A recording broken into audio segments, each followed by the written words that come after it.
やばくないですかこれ。通れましたね、簡単に。すいません、盗撮させていただきます。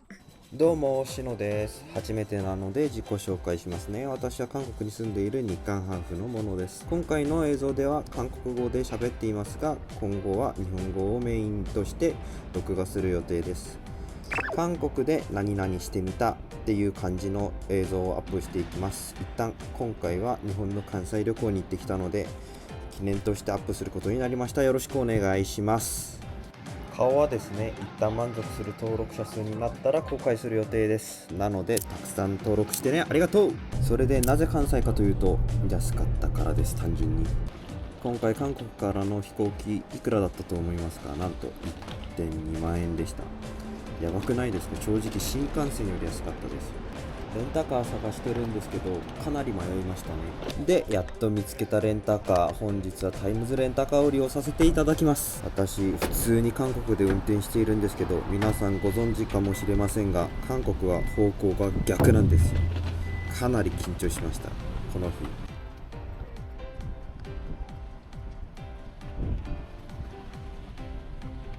大丈夫ですか？はい、OK です。この時思いました。独り言喋るのってかなり難しいと。まあ適当に一人は寂しいな、席思ったより狭いな的なことを言ってますね。今友達いないの寂しい。日が暮れる前に白崎海洋公園に到着しないといけなかったのですが、はい、失敗です。完全に日が暮れてしまいました。到着したはいいものの、もう何も見えなかったので心霊スポットかと思ったのですが、写真で撮ったらかなり綺麗だったのでもりもり満足しました。スマホのライト当てながら移動していたのですが、こうして見てみると本当に肝試ししているみたいですね。何も見えなかったのですが、スマホで見るとこんな感じです。写真も添付しますね。이런 느낌인데 하나도 안 보이네。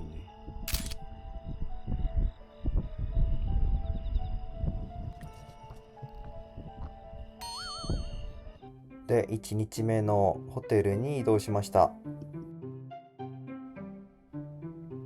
今日泊まる部屋です。一人なので十分すぎる部屋ですね。最上層だったのでかなり綺麗でした。結構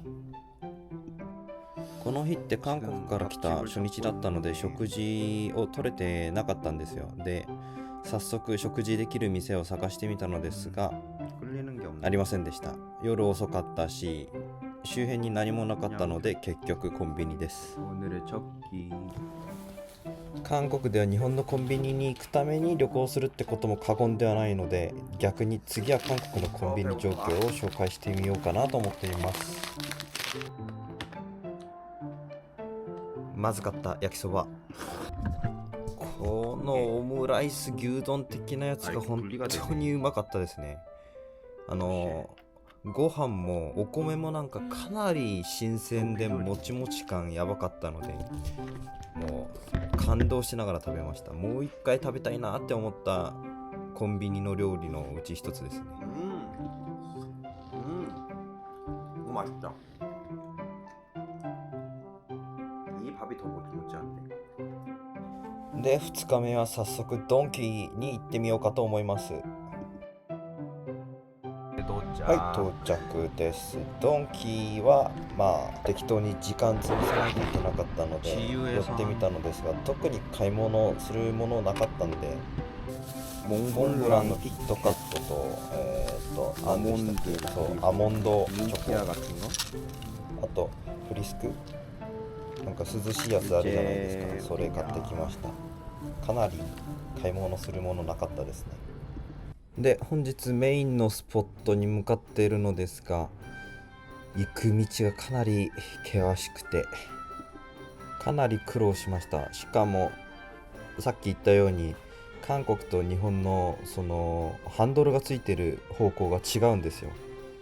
車の幅感覚がまだ慣れてないんですよ。なのにこんな往復車線でこう行かないといけなかったんですよ。まあここはもう街中だし綺麗だし幅も広い方だったのでマシだったのですが、次の場面がかなりやばいです。見てみましょう。やばくないですかこれ。逆側ってもう崖ですよ、崖で、その車の車線の幅がかなり狭くて、今バックしてるんですけど、ここバックしないと絶対避けられない幅の広さですよ、ここって。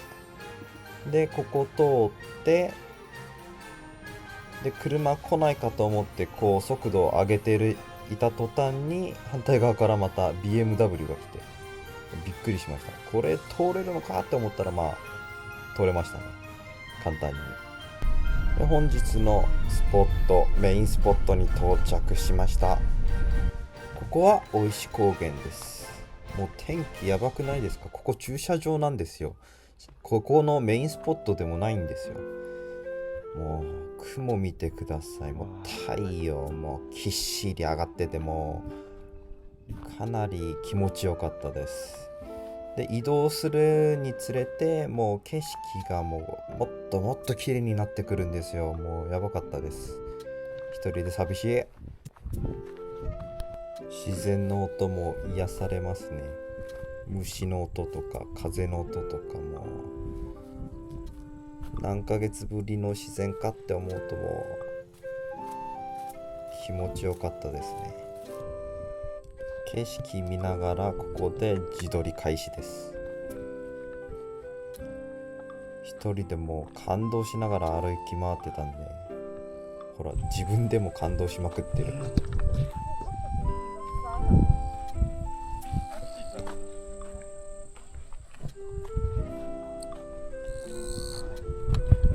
ここからが高原のメインスポットなんですけども、こう手前にある人もそうなんですけど、ピクニックに来てるんですよ。レジャーシート持ってくればよかったなってこの時気づきました。でスマホでも写真撮って、ほんと気持ちよかったです。で反対側を見ると、この下の村全体を見渡せることができるんですよ。かなり綺麗じゃないですか。もう地平線まで見えますよね、天気晴れてて。もっと奥の方に進んでみたんですけど、やばいです。もうロマンチック感あふれてて、もう最高でした。ここでウェディング撮影をしてたんですよ。ほんと一人で寂しいって思いながらも、綺麗だなって思いながら盗撮してましたすいません、盗撮させていただきます。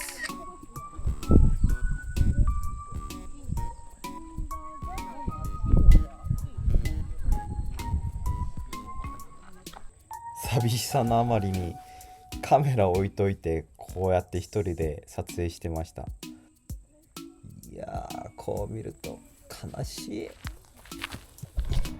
で感動は過ぎて、もう現実に戻りました。さっき登ってきた道をそのまま下りで下まで行かないといけなかったんですけど、それも怖くて今覚悟を固めている自分ですね。撮ったのスマホ見せてるし、かなり綺麗じゃないですか。安全に下って道中にあるステーキ屋さんに来ました。何注文すればいいか分かんなかったので、適当にここに書いてあるおすすめのメニュー注文しました。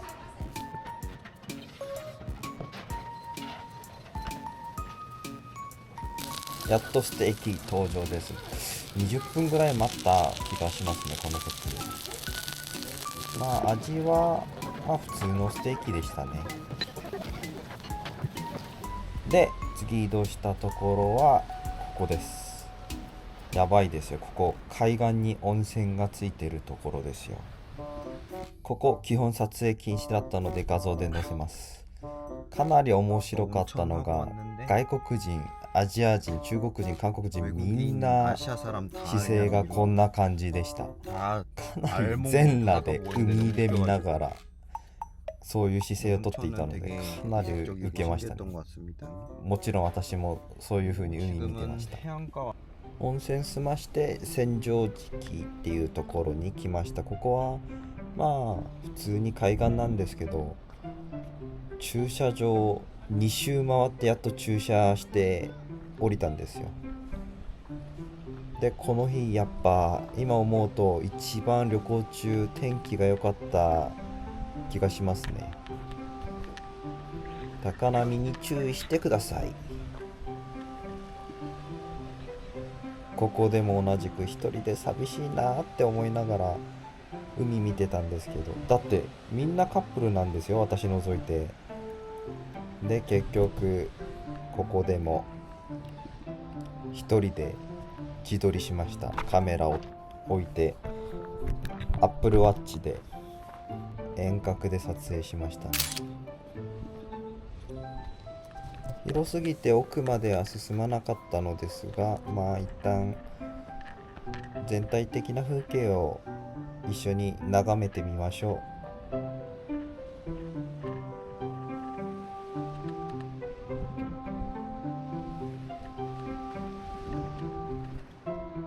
で日が暮れて2日目の宿泊所に来ました。ここ本当民泊です。 Airbnb っていうアプリで予約したんですけども、本当親切で良かったです。心地よかったです。部屋はこんな感じとなります。一人では十分な大きさですよね。で部屋から出ると2階です。ここ2階でして洗面所があってすぐ向かい側にトイレがあります。ここでも夕食は周辺に食堂がなかったので道端にあるコンビニで簡単に食べ物を買ってきました。こう見ると量多くない？食べきれなかったですね結局。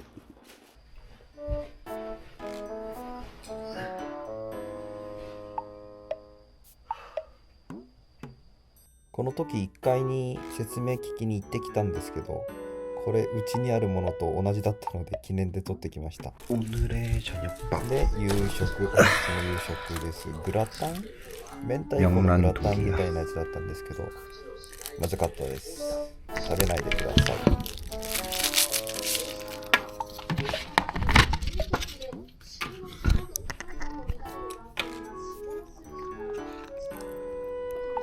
ここでうんとか言ってるけどまずかったです。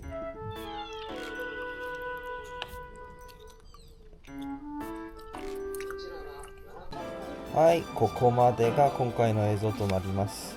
この後3日も日本にいたんですけども、普通に大阪とか京都とか、一番多くの人が訪れる場所に行ったので、大したことはなかったってことで省略させていただきます。